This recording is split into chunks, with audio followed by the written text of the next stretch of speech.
कर्पूरगौरम करुणावतारम संसारसारम भुजगेन्द्रहारम सदा वसंतम हृदयारविंदे भवम भवानी सहितम नमामि।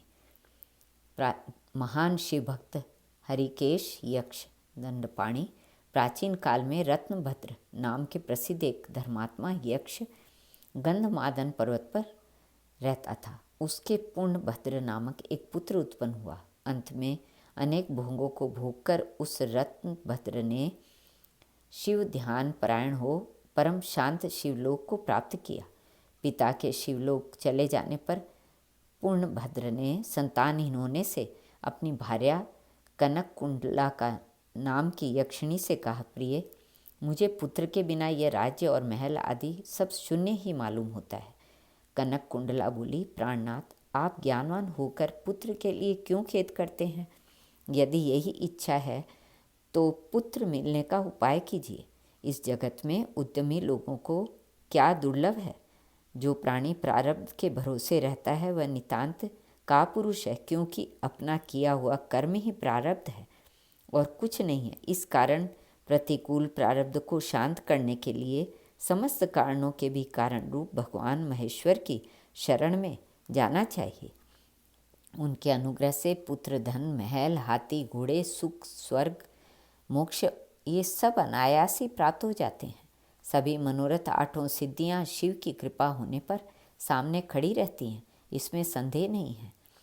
अंतर्यामी जगत के स्वामी भगवान विष्णु जिन शिव की सेवा से चर अचर सभी प्राणियों की रक्षा करते हैं, जिन्होंने ब्रह्मा की सृष्टि रचने का अधिकार दिया, इंद्र आदि देव जिनकी दया से लोकपाल हुए, अपुत्र शिलाद ने जिनकी कृपा से मरणहीन नंदीश्वर नामक पुत्र को प्राप्त किया, काल के गाल में फंसे हुए श्वेत केतु ने जीवन पाया, उन दया सिंधु आशुतोष भगवान शंकर के प्रसन्न हो जाने पर संसार में क्या दुर्लभ है।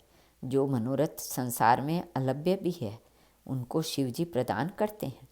मोक्ष पद भी उसकी सेवा से एक क्षण में प्राप्त हो सकता है। इसलिए स्वामिन, यदि आप सर्वश्रेष्ठ पुत्र चाहते हैं तो भगवान शिव की शरण ग्रहण कीजिए। स्त्री का वचन सुनकर यक्षराज ने गीत वाद्य आदि से ओंकारेश्वर का पूजन कर पुत्र की अभिलाषा पूर्ण की। उनका नाम हरिकेश पड़ा। पुत्र उत्पन्न होने की प्रसन्नता से उसने अनेक दान पुण्य किए। जब हरिकेश 8 वर्ष का हुआ तभी से वह खेल में धूली का बालू का शिवलिंग बनाकर तृणादि दुर्वा से उसका पूजन करता, अपने साथियों को शिव नाम से पुकारता था। वह रात दिन हे चंद्रशेखर, हे भूतेश, हे मृत्युंजय, हे मृड, हे ईश्वर, हे नीलकंठ, हे पिनाकिन आदि पवित्र नामों का उच्चारण करता रहता और मित्रों को प्रेम करता हुआ बार बार इन्हीं नामों से पुकारता रहता था। उसके कान शिव के नाम के अतिरिक्त अन्य किसी को ग्रहण नहीं करते थे। वह शिव मंदिर को छोड़कर किसी अन्य जगह नहीं जाता। उसके नेत्र शिव के अतिरिक्त और कुछ देखने की इच्छा नहीं रखते थे। उसकी रसना सदा शिव नाम के अमृत का पान करती रहती थी। उसकी नासिका महादेव जी के चरणारविंदों की सुगंध के अतिरिक्त दूसरी कोई गंध नहीं ग्रहण करना चाहती थी। उसके हाथ शिव सेवा करने में लगे रहते थे। उसका मन शिव ध्यान परायण था। उसने अपनी बुद्धि शिव को समर्पण कर दी थी। वह जल आदि भी शिवार्पण किए बिना नहीं ग्रहण करता।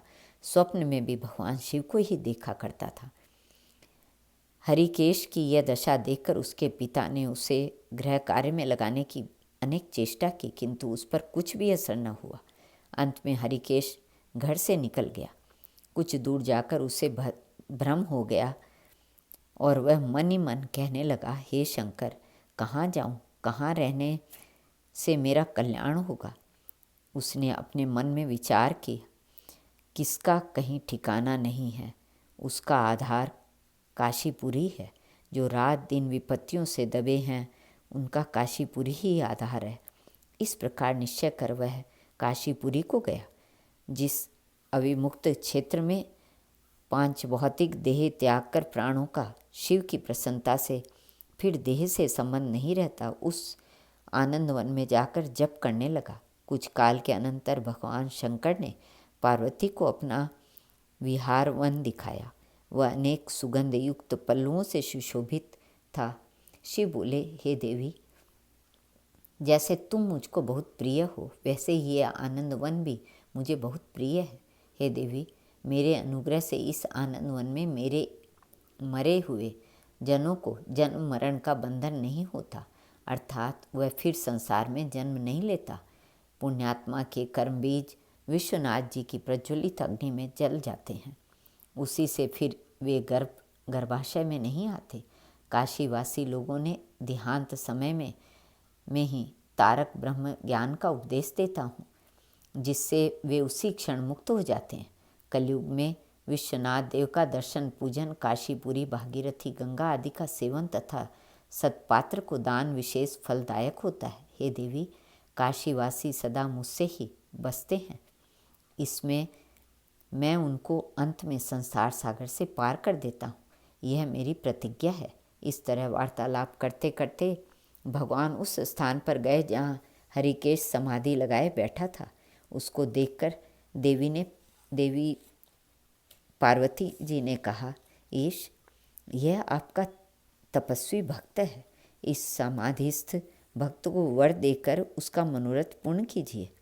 इसका चित्त केवल आप में ही लगा है और इसका जीवन भी आपके अधीन है। दयाद्र हृदय महादेव जी उसके पास गए और उन्होंने समाधि में स्थित उस हरिकेश को हाथ से स्पर्श किया। दया सिंधु का स्पर्श पाकर उस यक्ष ने आंखें खोलकर अपने सम्मुख प्रत्यक्ष अपने अभिष्ट देव को देखा। गदगद स्वर से यक्ष ने कहा कि हे शंभो, हे पार्वती पते, हे शंकर, आपकी जय हो। कृपालो, आपके कर कमलों का स्पर्श पाकर मेरा यह शरीर अमृत स्वरूप हो गया है। इस प्रकार प्रिय वचन सुनकर आशुतोष भगवान बोले, हे यक्ष, तुम इसी क्षण मेरे वश से मेरे क्षेत्र में दंड नायक हो जाओ। आज से तुम दुष्टों के दंडदायक और पुण्यवाहनों के सहायक बनो और दंडपाणी नाम से विख्यात होकर सब उदट गणों का नियंत्रण करो। मनुष्यों में सत्य अर्थ नाम वाले संभ्रम और उद्भ्रम, ये दोनों गण सदा तुम्हारे साथ रहेंगे। तुम काशीवासी जनों के अन्नदाता, प्राणदाता, ज्ञानदाता हो और मेरे मुख से निकले तारक मंत्र के उपदेश से मोक्षदाता होकर नियमित रूप से काशी में निवास करो। भगवान की कृपा से वही हरिकेश यक्ष काशी में दंडपाणी के रूप में स्थित हो गए और भक्तों के कल्याण में लग गए। श्री कृष्ण अर्पणमस्तु।